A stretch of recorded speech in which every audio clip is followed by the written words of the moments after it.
Congress party అభ్యర్థి ఎవరైనా ఆయన ఎవరో మీకు బాగా తెలుసు. తెల్లారి లేస్తే బూతులు తిట్టుడు, తెల్లారి లేస్తే పచ్చి గలీజ్ మాటలు మాట్లాడుడు, వెకిలి పనులు చేసుడు. గుణగణాలు, అభ్యర్థుల గుణగణాలు చెప్పినప్పుడు ముఖ్యంగా గ్రాడ్యుయేట్ ఓటర్లు మీరు తెలుసుకోవాలి. ఇటు దిక్కేమో మంచి బ్రహ్మాండమైన గోల్డ్ మెడలిస్ట్ ఉన్నాడు రాకేష్ రెడ్డి, ఇంకో దిక్కేమో మీ మెడలో ఉండే గోల్డ్ గుంజుకునే బ్లాక్ మెయిలర్ ఉన్నాడు. మరి కాంగ్రెస్ పార్టీ నుంచి ఆలోచించుకోండి. దందాలు చేయడం, నేను అంటలేను దందాలు చేస్తుండవు, ఉత్తగానే అంటలేను, అకారణంగా అంటలేను. ఆయన అఫిడవిట్ ఆన్లైన్ ఉంది, కావాలంటే మీరు చూసుకోవచ్చు, ఎలక్షన్ కమిషన్ వెబ్సైట్లో ఉంది. అఫిడవిట్ తీయండి. తీన్మార్ మల్లన్న అఫిడవిట్లో ఆయన రాసుకున్నాడు 56 కేసులు ఉన్నాయి ఆయన మీద, క్రిమినల్ కేసులు 56. ఎట్లాంటి కేసులు? ఆడపిల్లల ఫోటోలు మార్ఫింగ్ చేసిన కేసులు, గూగుల్కి వెళ్ళి డౌన్లోడ్ చేసి అమ్మాయిల బొమ్మలు మార్ఫింగ్ చేసిండని పెట్టిన కేసులు, మీ అనుమతి లేకుండా, మీ పర్మిషన్ లేకుండా మీ ఫోన్ నెంబర్ని తీసుకుపోయి యూట్యూబ్లో, ఫేస్బుక్లో పెడితే దాని మీద పెట్టిన కేసులు, బ్లాక్ మెయిలింగ్ చేసి, దందాలు చేసి, బెదిరించి ఒక కుటుంబం మొత్తమే ఆత్మహత్య చేసుకోబోతే ఆ కుటుంబం ఇచ్చిన కంప్లైంట్ మీదకి వెళ్ళి కేసులు. మొత్తంగా చూస్తే అద్భుతమైన చరిత్ర. కాంగ్రెస్ పార్టీ ఎంత గొప్ప ఎంచుకున్నదంటే గ్రాడ్యుయేట్ల ప్రతినిధిగా ఒక 56 క్రిమినల్ కేసులు, 74 రోజులు చెంచల్గూడ జైలు జీవితం అనుభవించిన ఒక మహానుభావునికి కాంగ్రెస్ పార్టీ టికెట్ ఇచ్చి మింగడ పెట్టింది. మరి నేను మిమ్మల్ని ఒకటే అడుగుతున్నా, గ్రాడ్యుయేట్లకు ప్రతినిధిగా ఎవరుండాలి? ఒక వైట్ కాలర్ వర్కర్ ఉండాలనా, ఒక బ్లాక్ మెయిలర్ ఉండాలనా, ఒక గోల్డ్ మెడలిస్ట్ ఉండాలనా, లేకపోతే ఒక క్రిమినల్ 56 కేసులున్న క్రిమినల్ ఉండాలనా? దయచేసి ఆలోచించండి. మాకు ఈ ఒక్క సీటుతోని గవర్నమెంట్ రాదు, గవర్నమెంట్ పోదు. కానీ ఏం జరుగుతుంది రేపు రాకేష్ రెడ్డి గెలిస్తే అంటే, నర్సంపేట యువత తరపున, నర్సంపేట గ్రాడ్యుయేట్ల తరపున రేపు శాసన మండలిలో గల్లాబట్టి అడిగే పరిస్థితి ఉంటుంది. ఏమైంది నా 2 లక్షల ఉద్యోగాలు, ఎక్కడ పోయినాయి నోటిఫికేషన్లు అని అడిగేటోడు ఉండాలంటే అక్కడ మాట్లాడే దమ్మున్నవాడు ఉండాలి. ఇవాళ ప్రభుత్వాన్ని ప్రశంసించేటోడు కాదు, ప్రభుత్వాన్ని ప్రశ్నించేటోడు ఉండాలి.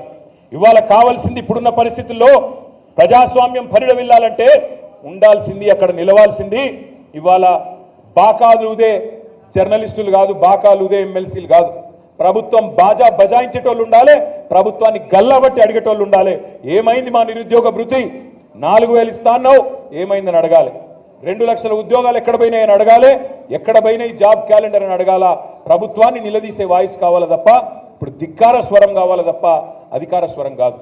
దయచేసి నేను మిమ్మల్ని కోరేది ఒకటే, ఈ ఎన్నికల్లో మీరు రైతు బిడ్డలుగా, విద్యావంతులుగా మీరు గనక ఆలోచించి జరిగిన మోసాన్ని గ్రహించి మీరు నిర్ణయం తీసుకోకపోతే మళ్ళీ మోసపోతాం. మాకు ఈ ఎమ్మెల్సీతో మాకేం ప్రభుత్వం రాదు, మాకేం నష్టం లేదు, ఓడిపోయినా మాకేం నష్టం లేదు. కానీ నష్టపోయేది మీరు. ఎందుకంటే ప్రభుత్వం రేపు ఏమనుకుంటుంది, కాంగ్రెస్ పార్టీ మేము నోటిఫికేషన్ లేకపోయినా గ్రాడ్యుయేట్లు మాకే ఓటేసిండ్రు, మేము 4000 రూపాయలు ఇయ్యమని చెప్పినా గ్రాడ్యుయేట్లు మాకే ఓటేసిండ్రు, మేము జాబ్ క్యాలెండర్ ఇస్తామని చెప్పి మాట తప్పినా గ్రాడ్యుయేట్లు మాకే ఓటేసిండ్రు, మేము మెగా డిఎస్సి అన్నాం మాట తప్పినాం అయినా గ్రాడ్యుయేట్లు మాకే ఓటేసిండ్రు అంటే మమ్మల్నే నమ్ముతున్నారు అనే పరిస్థితి వస్తుంది. మీకు ఇంకొక మాట కూడా నేను గుర్తు చేస్తా ఉన్నా. కాంగ్రెస్ పార్టీ మేనిఫెస్టోలో పెట్టిండ్రు, ఏమని పెట్టిండ్రు? ఒక్క పరీక్షకు కూడా ప్రవేశ రుసుము ఉండదు, ఎంట్రన్స్ ఫీజు ఉండదు అని పెట్టిండ్రు. టెట్ పరీక్ష రాసిన వాళ్ళు ఉన్నారా? ఇంట్లో ఎవరన్నా ఉన్నారు? టెట్ కేసీఆర్ ఉన్నప్పుడు, కేసీఆర్ ప్రభుత్వం ఉన్నప్పుడు ఫీజు 400 ఉండే, ఇప్పుడు ఎంత అయింది? 2000 అయింది. 1000 రూపాయలు కడతాం, నీకు ఏమైనా డిస్కౌంట్ ఇచ్చిండేమో రేవంత్ రెడ్డి గారిని, 2000 అయింది. 2000 రూపాయలు అయింది. ప్రవేశ రుసుము ఉండదు అని చెప్పిన వాళ్ళు, కేసీఆర్ 400 పెడితే తిట్టినోళ్ళు ఇలా 2000 చేస్తే కూడా మళ్ళీ వాళ్ళకే గుద్దితే, మళ్ళీ వాళ్ళనే నెత్తిన పెట్టుకుంటే రేపు దాన్ని 20,000 చేయడా? ఆలోచించండి. నేను మిమ్మల్ని మనస్ఫూర్తి కోరేది ఒకటే, 10 ఏళ్లలో తెలంగాణ సాధించిన ప్రగతి ఏం జరిగింది అంటే చెప్పడానికి చాలా ఉంది. కొత్త జిల్లాలు అయినాయి, మెడికల్ కాలేజీలు 3 ఉండే తెలంగాణలో 33 అయినాయి, అందులో ఒకటి నర్సంపేటకు కూడా వచ్చింది. బ్రహ్మాండంగా కొత్త మండలాలు, కొత్త రెవెన్యూ డివిజన్లు, గ్రామ పంచాయతీలు అయినాయి, తాండాలు, 2 లక్షల ఉద్యోగాలు నిరుద్యోగులకు ఇచ్చుకున్నాం, ప్రభుత్వ ఉద్యోగులకు అత్యధికంగా జీతాలు ఇచ్చుకున్నాం. ఇట్లా చెప్పుకుంటూ పోతే చాలా చేసుకున్నాం. వ్యవసాయ విస్తరణ జరిగింది, ఐటీ ఎగుమతులు పెరిగినాయి, పర్యావరణ హితంగా పరిశ్రమలు వచ్చినాయి. 10 ఏళ్లలో కడుపులో చల్లగదలకుండా రైతు బంధు వచ్చింది. కానీ ఇవన్నీ జరిగినాక కూడా ఏమైంది? ప్రజలకు ఒక ఆలోచన వచ్చింది, 2 సార్లు వీళ్ళకి అవకాశం ఇచ్చినాం కదా, ఒకసారి వాళ్ళకి ఇస్తే ఏమవుతుంది? కేసీఆర్ ఇచ్చే 10,000 ఉంటాయి కదా, ఆయన 15,000 అంటుండు కదా, కేసీఆర్ 2,000 ఇస్తుండు కదా, ఆయన 4,000 ఇస్తా అంటుండు కదా, మరి కేసీఆర్ ఏమో ముసలోనికి ఇయ్యబట్టే ఆయన ముసలోనికి ముసలవ్వకి ఇద్దరికి ఇస్తా అంటుండు కదా, మంచిదే కదా.